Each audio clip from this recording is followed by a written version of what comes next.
Welcome to Hidden History of Rock and Roll with your host, Tiffany Scott. You can follow us on Facebook and Instagram at Hidden History of Rock and Roll.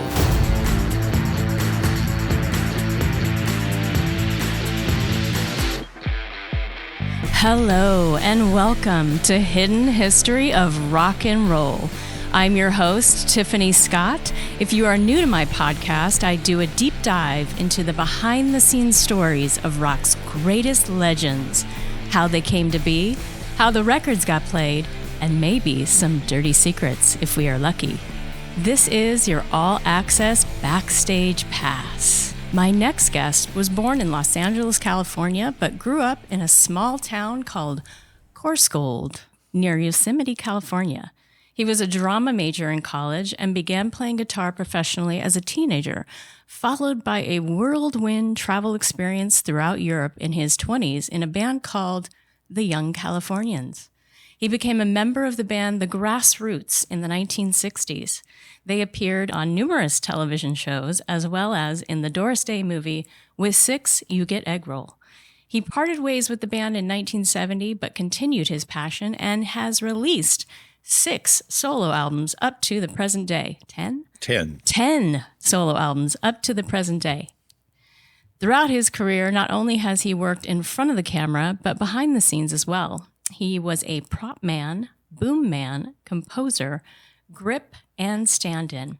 On camera, he appeared in such films as Terri, Mask, Heart Like a Wheel, and his television credits include The Bernie Mac Show, 8 is Enough, Quincy, and then he was cast on the hit show The Office. They may not know what that show is. Oh, no. The Office. I will have to educate people on that one. Yeah. He was doing a parody of his life as a former rock star. He loves performing today and has some terrific solo albums. Please welcome to the show my super favorite, Creed Bratton. Thank you, Tiffany. Thanks for having me. It's so I'm here, as we know, because of my friend Warren Ettner. Yes. Who had in her before. He called. He said he had a horrible experience here. You threw him under the bus. I said, I'll see how you fare. I said, well, I'll give it a shot. I'm game for a lot of trouble. So a beat down. Here we are, a beat down. Yeah, exactly.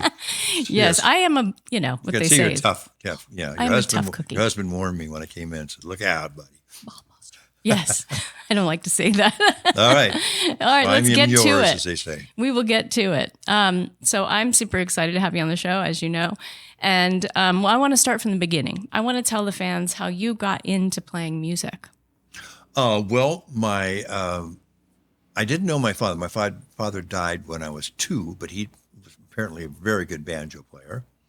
My grandparents had a band called the Happy Timers. They're down in Long Beach. They were semi-professionals. And my grandmother played drums. My grandfather played guitar. And just as a little kid, I'd go down there for the summer and sit around and listen to them rehearsal. And they did all the old Western swing and stuff that was happening at the time. And I fell in love with that early, the swing country stuff, you know. And my mother was a brilliant mandolin player. So I started out on trumpet in grammar school, and I went to high school. I was first chair as a freshman, and I stayed first chair all the way through high school, much to the chagrin of the juniors and seniors. but I would beat them every time. And then one day I decided I wanted a guitar because my grandfather showed me some chords. Mm-hmm. So I was 13. I ordered a Silvertone guitar from Sears. Wow.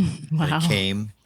And I had been listening to a little crystal radio under my bed at night when I was supposed to be sleeping, listening to B. Mitchell Reed here in L.A. Oh, yeah. Came all the way up to Coarsegold on this little transistor radio. And I'd hear Link Ray and Rumble, the Everly Brothers, Fats Domino, Little Richard, Buddy Holly. And so I got that guitar. It came and arrived. And they delivered it. I went out to the barn. My dog was with me, and the steer was in the barn. The chickens were out there. I plugged in this guitar had an amp in the case, so you plug the case into the wall. Well, actually, it hung up from a loose bulb, and then you plug your guitar into the case. Right. And I hit like D, D, E, D, Link Ray, dang, dang, rumble, and I hit that E chord. When I hit that E chord, this visceral thing happened in my gut. and I just electrified. I felt all every my senses. Now I would know it as my chakras galvanized. And I went, okay, this is better than a trumpet, and that Right. was it.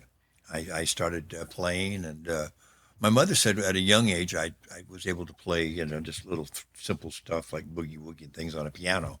I remember I was playing the piano and stuff, but that guitar that was it. That's Yeah, incredible. I think yeah, that's incredible to yeah, learn everyone's history yeah, of what it did for them. A yeah, lot of people say the Beatles, yeah. No, this inspired was them. way before the Beatles. Yeah, Okay. yeah. That's awesome. That is an But I incredible. realized when I did see the Beatles, I was at college at Sacramento State, and and the Beatles came on the Ed Sullivan Show, and I was walking through the campus, and I heard screaming at this sorority. So I just walked. The door was open. I walked right inside. And their girls were on TV, and I saw the Beatles, and I'm standing there and watching this reaction. Wow. And of course, then I knew I always loved music, and I still do it for the music. But Right. I thought that was a nice way to meet ladies too at the time. The girls love the musicians. Yes, It's the truth. it's the truth. Yeah, It is the truth. Yeah. I don't know what it is. Maybe I it's don't the need- same thing with the chakras. it's a bad move, ladies. Really, many times. But I don't want to. Sorry, guys, but Sorry, it's true. it You know. is. Usually. All right. So let's go to your days backpacking across Europe with the Young Californians. And how did you get involved with both bands, the Young Californians and then the Grassroots? Okay. I had left college. I think, as you said already, a drama major. I had hitchhiked with my friend Mickey Miguel from Needles, California, and the first car that stopped picked us up, took us to our hotel. He was going to New Orleans. We were going to New Orleans. First car. He said, "Where are you guys going?" Thinking we're going to go 100 miles, or maybe 50 if we're lucky. He says, "New Orleans." I said, "That's wow." Oh, wow. This is in California. So one car all the way there. That was our first ride. Took us all the way there. And I had booked, I had sold my Austin Healey. That's a long other story, but this will be my biography. Yes. And anyway, long story short, we got on a freighter. 28 days later, I arrived in Venice, and then I went to Berlin to sign up for the Goethe Institute to study Deutsch, German. Wow. I had taken a year in German. I don't know why I picked the hardest word language in the You world. still know it? Ridiculous. Ein bisschen, Ich vergesse alles meine deutsche Sprache. But I understood all of that. horrible. I It's am horrible. German. So you did got that, but I'm horrible. I got a whirly when I do it, bad Bavarian accent because I ended up in Munich, München, der schöne Stadt. Right? Yeah, Yeah. yeah. Verstehen? No. Nine.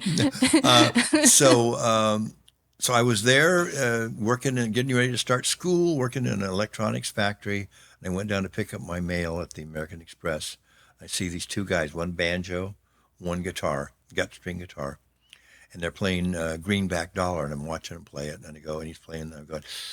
I said, "Hey," I said, "Hey," I said, I don't want to intrude, guys, but do you mind? I said, just for your clarification, here, that's how he goes. "Oh," I said, "You play?" I said, "Yeah, I do." I said, "Where's your guitar?" I said, I didn't bring one with me. I said, "Well, we're taking off. We're going to hitchhike down to Kenya, Africa." Wow. Hitchhiked from Germany to Kenya all the way through, and we got it all planned. They showed us on the map how they were going to go. And I was ready to start school, and I stayed basically all night long thinking about it. And I had little money put away that I'd saved for school. Mm-hmm. And I'd been working for a month or so or more over. So I made the decision. This is obviously much more fun than going to school. Wow. So I went down to the American, whatever the surplus store there they had in Germany, the equivalent of that. Sure. Bought a big anorak, a rucksack, some hiking boots, and went down and bought a guitar, a Klira, Klira, if I call it a German guitar. Okay. And I meet them the next day, and they see me and goes, "Hey," I said, "Let's go. We're a trio." And I was off. And then we went and we made money. We ended up making, lots of money singing in the streets, busking. Wow. By the time we went from, oh my gosh, all the way through Europe to Gibraltar, and then we went across to Morocco, all the way down to Morocco to the Sudan, down to at the Aswan Dam, back up, all across to through Tunisia, Algeria, and then in Libya, we played in the Wadan Hotel, and they were actually in a casino, in a dance place, show place, with Parisian dancers and things.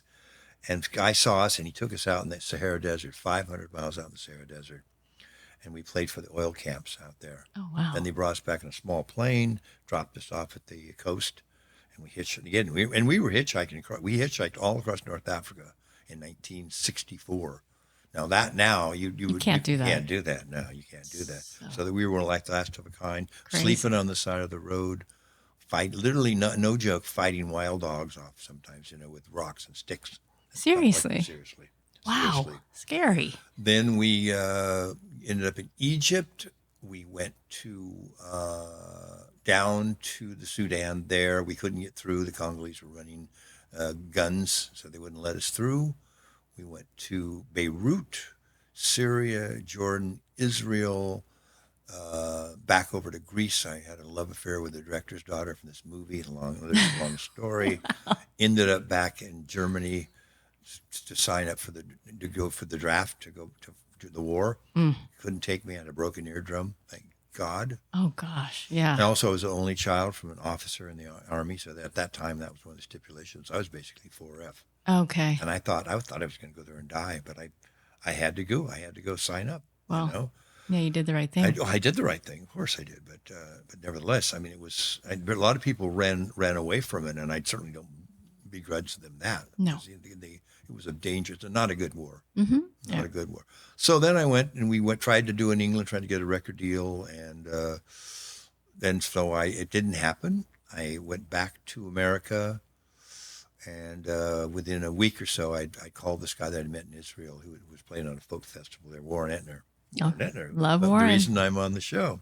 And Warren and I are still very good friends. He's the great. coolest. Yep.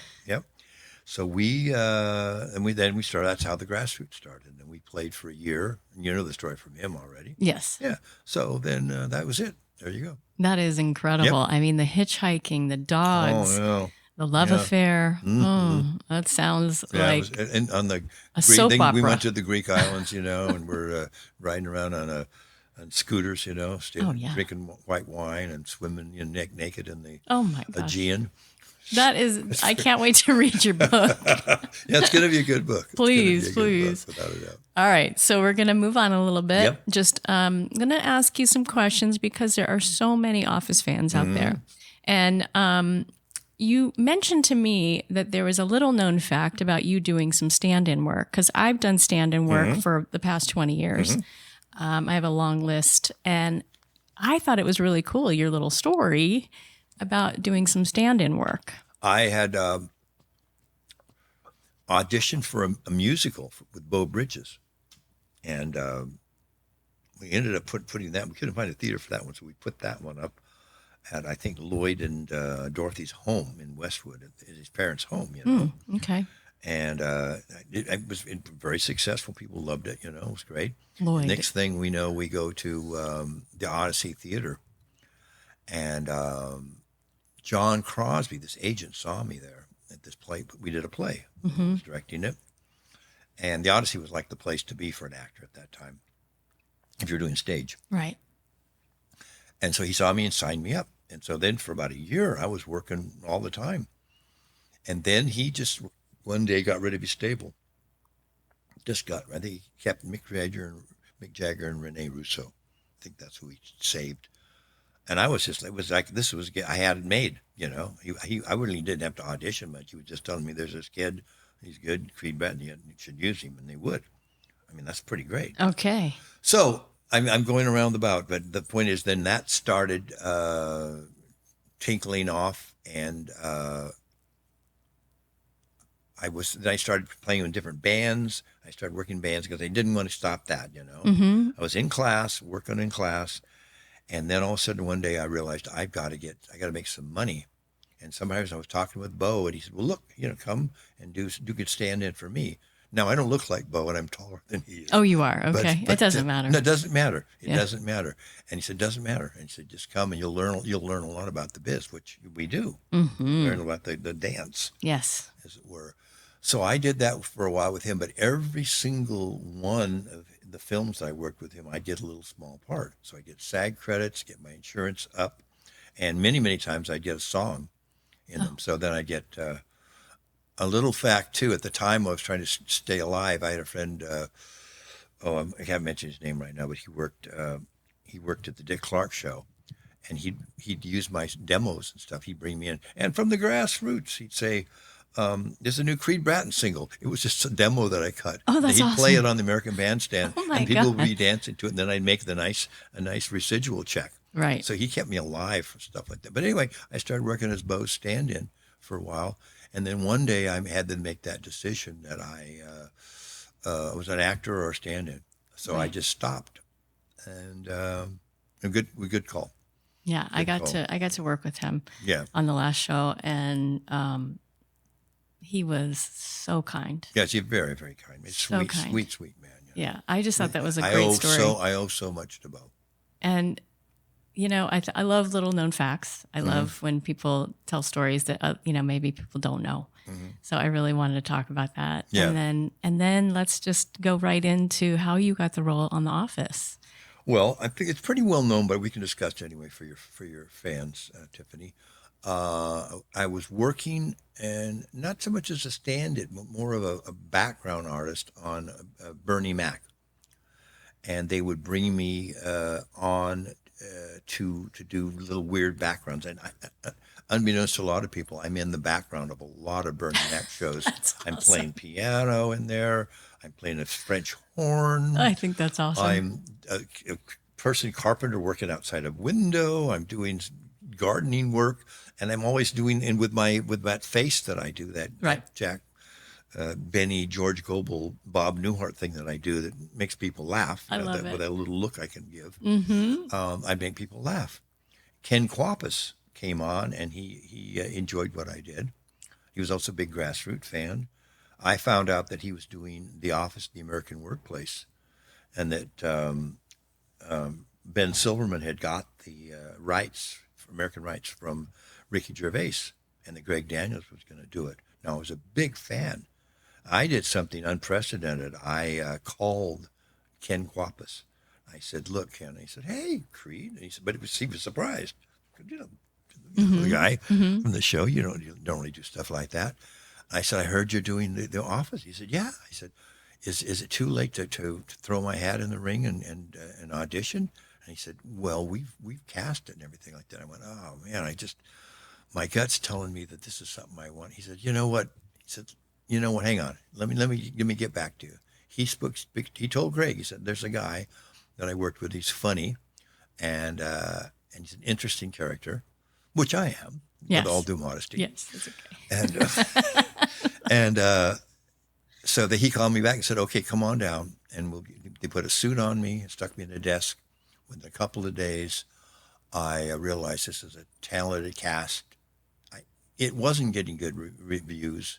The first season was like they weren't sure if they were going to renew it or not. I still had a good feeling about it, but I wanted to be part of it. Before we knew that nothing was going to happen, I thought, I need to get on this show. So I did another unprecedented thing. I didn't go through casting. I completely circumvented the whole auditioning process. I wrote and ad-libbed an hour's worth of material and cut it down and gave a video, DVD, Perfect. to the line producer, Ken Zabornak. He gave it to Greg. A few days later, they came to me and said, "Wow, this is really, really funny stuff." Second season, I think it was the second episode, Halloween. They're going to fire somebody. Going to fire Devin or I, and he's trying to fire me. And I go in there, and I'm ready. As an actor, I am ready. I know that thing backwards and forwards in my sleep. Yes. And Steve is just obviously a genius and a great, gracious, sweet, wonderful man. And he was just made it so easy. And when you're with someone like that, you're going to raise your game. So we're just playing fastball. And I'm just going at him. Right. Know? Right. Just redo it. Do it. Screaming, That one scene in the other room, when they're listening, we're screaming in the other room. That's the way to do it. It aired, and on a Thursday night, I think we aired on. We were playing on Thursday night was The Office. Friday at this craft service, Rainn Wilson and John Krasinski come in. I'm standing there getting some coffee. They come over to me like this and give me a big bear hug. And I forget it and say, "You knocked that out of the park, buddy." And I almost get teared up thinking about it. That was redemption. That's all I needed, was the people that I respect to say that I did really, really good work. It's not about the money. It's not about anything. It's about working so hard through the years on your music, your songwriting, your singing, and then your acting, your in the comedy. And thank God I got involved with these amazing people. The synergy was amazing.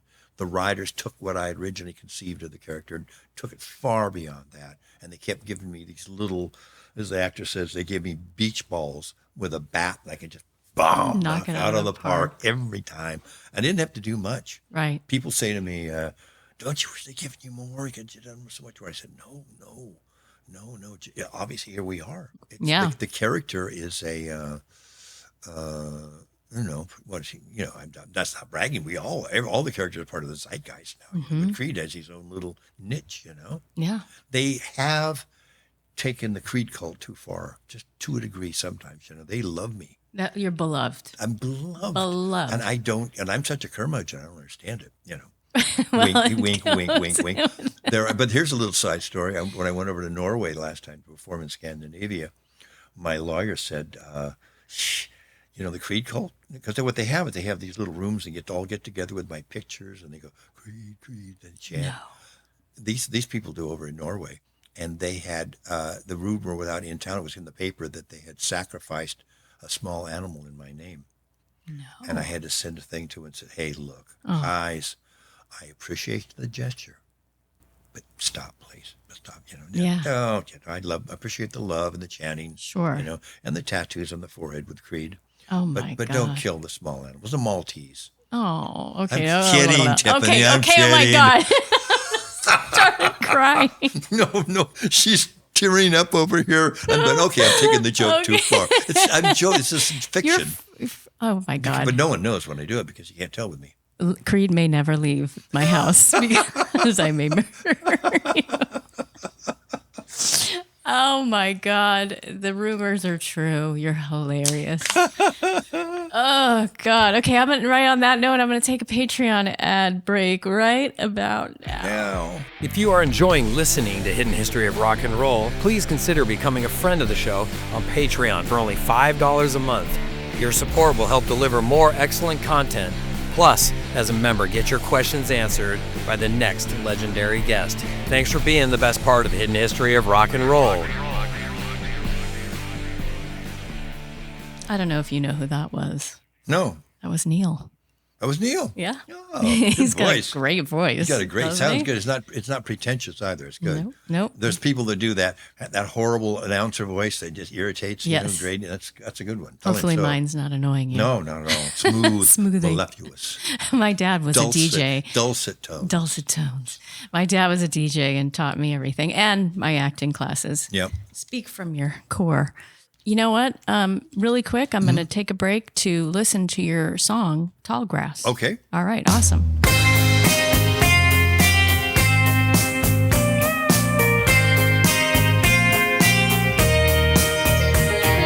Tall grass, lay your head down in.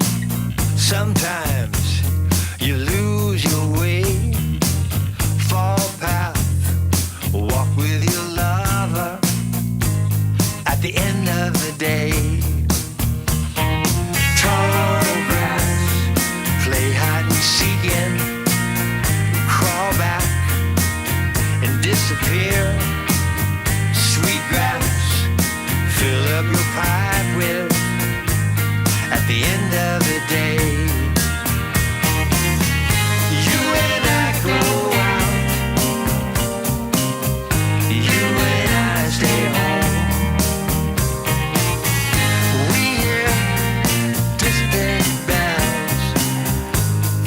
Down the road.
sounded good. That was awesome. I love that song. I really do. Do you have any behind the scenes stories about that particular song? Yes, I recorded that one and Breathe Easy from the new album, the Dow Pop album, during COVID. So I just went in the studio and just sang that live with the acoustic guitar, tick tick tick tick tick tick, and then we had it for a while, and then when the COVID thing lifted enough to bring the band members in, we came in and we had a drum track on that originally, and then Dave Tweedy, I believe, came in and did the overdub for the drums. I had a solo, and then I ran into Elliot Easton, and for the Cars, Yeah. and he's a great guy, and we hit it off, he and I, and sharing war stories and things. And I said, hey, I've got this thing. I'm not happy with what I did. It's kind of like, well, not that same kind of thing, but it's, when even though it was adequate, Right. but he's Elliot, and you always got to go with the better people. I'm serving the song. Right. I'm not serving my ego. Right. I've got to sing them. That's the deal. But I don't always have to play the stuff, on them. If I get somebody who can do the song better, I feel that strongly about, But I always play my rhythm.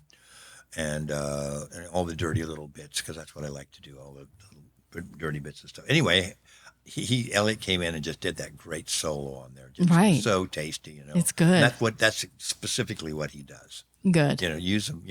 Man's got to know his limitations. Use the guy that are tailored for that stuff. Right. He comes in strong and hot and blasting, and Yeah, I'm great. really So- excited about this album. I want a lot more people to I know hope- about it. Yeah, I hope so too. Yeah, get some more fans. Yep. Okay. So before we get into the fan questions, I have a couple. Yep. So what can fans expect from you next musically? I don't have a title for it. I'm working on the 11th album. It'll be with the amazing multi-Grammy award-winning Dave Way as producer, and Dylan O'Brien, the musical genius, who's Yeah. been around for so long and playing on everybody's stuff, Right. And again, thank you. Thanks. I've been on The Office. Thank you for powers that be that I'm in the position I get to work with these guys. Yes. And look, I'm in the studio with Dean Parks and all these amazing, Jim Cox and Davy Jackson and Dylan O'Brien. I get to play. And the new band I have right now, The Work, is Charlie Farragher and his father, Charlie Farragher on drums, his dad who plays with Jack Schitt, and Elvis Costello. Nice. Davy Farragher, amazing bass player, amazing singer. Dylan on keyboards, and then I'm thinking Sebastian Lorentz on lead guitar, and I play rhythm and sing. And then we have 3-part harmony with Dylan, Davy, and myself. Right.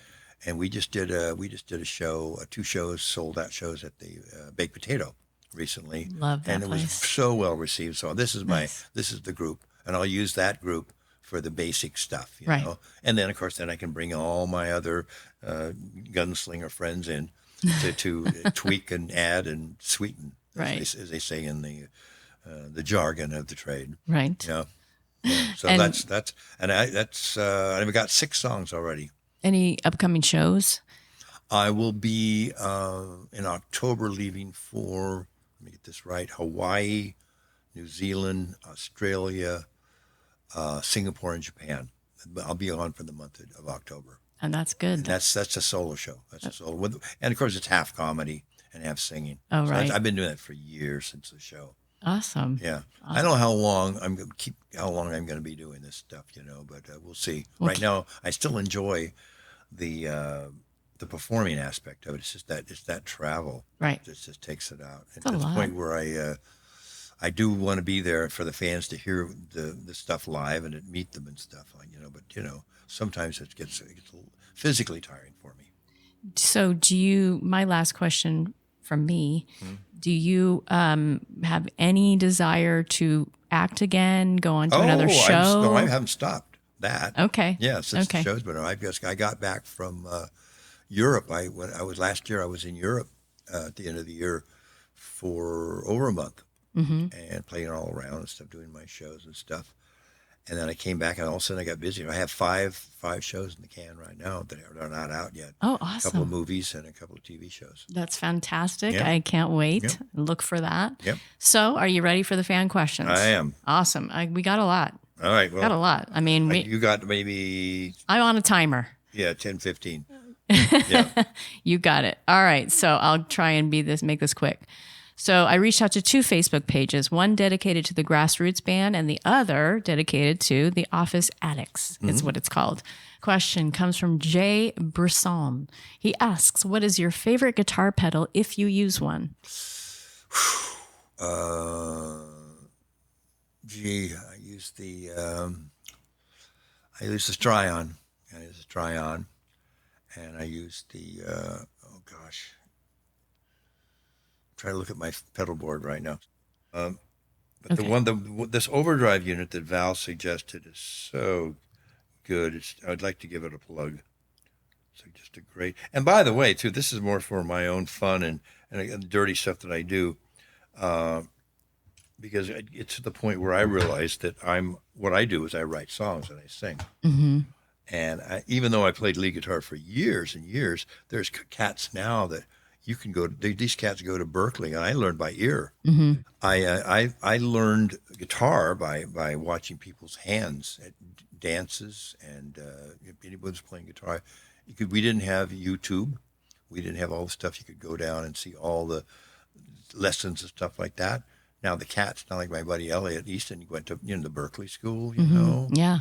Yeah. Sebastian Lorentz studied from a young age. He was playing like really great guitar at a very young age. Mm-hmm. They have all this access, but no complaints, Right. But you just learn the rudiments. So we learned the basic stuff, the ventures and Chuck Berry. You learn all the Chuck Berry riffs, the Stones, and stuff Right. like that. You could figure that stuff out because that's in the boxy stuff. Well, if you remember the other pedal, you can just send it to me and I'll answer I will. Jay's I will, question. so, yeah. But Alexis was asking a question on that line. Alexis in Pennsylvania, she said, "Hey, Creed, I want to know what your first instrument was, which we covered. And can you read sheet music or do you play by ear?" Oh, I certainly can read sheet music with the trumpet. And that's what I did. I could do classical, dance band, whatever. And I was a very good trumpet player. Yeah. I read chord sheets now, but mostly when I'm writing songs, I get to the point now where my hands find chords. Right. And I've started at the point that I want to be unconscious when I write. That's cool. Let the muse knows more than I do. Let it Flow. flow through me. So I will just sometimes go, and in this chord here, and then Dylan will go, that's a blah blah. I said, blah blah chord schmord. He's like, I am a professional. Oh. Yeah, they got to know the names, but I don't have to know the names. Yes, you just feel it. At one time I did. Now it's getting too complicated. There's Yeah. too many much diminished augments and flatted ninths and fifths, and once removed. All the musicians will love that. Yeah. So Kim Boardman, she is a super fan from Michigan, and she has a lot of questions, but I tried to condense them into just a few. So what is your favorite memory being in the Grassroots Band? Are you still in contact with the other members? And what does it feel like knowing your music is still so relevant today and has lasted all these years? On the last one, that is a testament to the brilliance of P.F. Sloan and the capable mechanics of Steve Berry. We were lucky to get involved with those guys and be able to participate. What was the second question? Are you still... We're going backwards on this. Yeah, it's okay. Are you still friends with the members? Yes, well, Warren. Warren? Unfortunately, Rob and Ricky aren't with us anymore, but I am still friends with Warren, yes. Right. And then what's your favorite memory being in the Grassroots? You just can't pick one. I think, though, it has to be Joanna, my first wife. Or was it my third wife? No, Whoa. I'm joking. There's joking. Okay. My first. So the question of what was the big highlight of the thing, we're driving down Sunset Boulevard, and just a few days after, maybe it was a week later after we recorded Live for Today, and it came on the radio. Yeah. And we had to pull over, and I was like, oh my God, it was so soon. Well, see, but the downhill, see, that's another thing too. They've been scary. They might have been scary guys, but they could certainly go in and get records played. Right. And that's what they did. That's what they did. That's exactly what they did. So we pulled over, and then we flipped to another radio station that was on there. Like 3 radio stations we hit were playing "Live for the Day." We came to a huge song in L.A., and I was just dazzled. That was it. It was shock, joy, and shock. Believe it. Yeah. And surreal. Hearing it on the radio for the first time. First time ever, man. Yeah. So she was asking about "Let's Live for Today." There was in that video. She said you had a smirk, and then that you were making all the other band members laugh. Oh, because it was like I was so disgusted by the miming, because we didn't get to play live. We didn't get to play the songs live, and you could play that song just fine. Silly. And so I was playing like this, and we're not even plugged in. The guitar was like this. So I go, and I spit down on the floor, and they died. They were dying, laughing. Yeah, just in show my distaste to the whole thing. That is funny. Yeah. That is a funny one. Okay, so quickly, my son Cameron, who is a huge Office fan, as is my daughter Madison, because I raised them right, and Tara from Thomasville, Georgia, wants to know, what is your favorite scene from The Office to film and why? Well, obviously the one we mentioned before, the Halloween, is because I made my bones there, and that put me on the out there for people to see. I loved playing the interim manager. Can you drive the Porsche, and all the little ramifications of that stuff. Bo Body. Mm-hmm. And they filmed a lot of that out here. Yeah, we were at Satakoy and Woodman, And the Chandler Studios. Okay. And then, of course, I guess the thing, the most memorable, and the one that still resonates because of the music, is when I played All the Faces for the finale. Okay. And that is, Greg Daniels had asked me what he thought the Creed character would be doing. And this story has already been documented enough. I don't know if you want to hear that. I would love to hear it. He was asking all the cast members, because we were going to do the finale, well, how do you think what do you think the character would do to go out memorably? And I said, I think Creed would be in Poor Richard's after work, playing his acoustic guitar, and he'd be playing All the Faces, and the members would come back in, the cast members would come in, and we'd have a close-up of their face while I'm singing, cut back and forth between their faces and All the Faces, a little too on. And then Greg took it to that I came out after I'd been hiding away from the law, but I sang the song at the end. And and when I sang that song live, people were just crying, Oh, yeah. Yeah. Yeah, we love that I enjoy scene. making people suffer, so it's good for me to watch them cry. I've been suffering. You're welcome. So happy to suffer. Yeah. So, and Neil has a question for you, and you met him today. Yep. It's Great kind of voice. Great voice. He's along kind of the same lines about your musical talent featured. Would you have wanted it to be more featured on The Office? I think everything that happened, the way it did, is perfect. Okay. Because I think if you go back in retrospect and say, I should have done this now, then it might have changed it. It might have done a different. You never know where it's going to go. That the butterfly wings cause the tsunami. You don't know. Right. You don't know. Right. Well, obviously, here we are, and I get to go out and tour, go to Japan. Right. And get them in making movies, A24 films and things like that. So things are good. that is the way that this business works. So finally, do you have any advice for anyone who's trying to make it as a musician? It's tired of life, practice. Mm-hmm. But more importantly, I have a pet peeve about music today that all sounds the same. There's a cookie cutter formula that the building by committee kind of thing. It makes this is what sells and stuff like that. You got to have this, and you got to have that. In the 60s, you turn on the radio, and every group you heard, you knew who they were. There was an individual voices. Now Sound. There's homogenized thing that it's just taken away the personal, the soul of everyone trying to do it. So find your voice And if it works, then stay true to your voice. Because if you start letting people come in and do this, change this, get a nose job, don't play that, don't play this. Some people might know, some people might know, but most people just need to put their 2 cents in.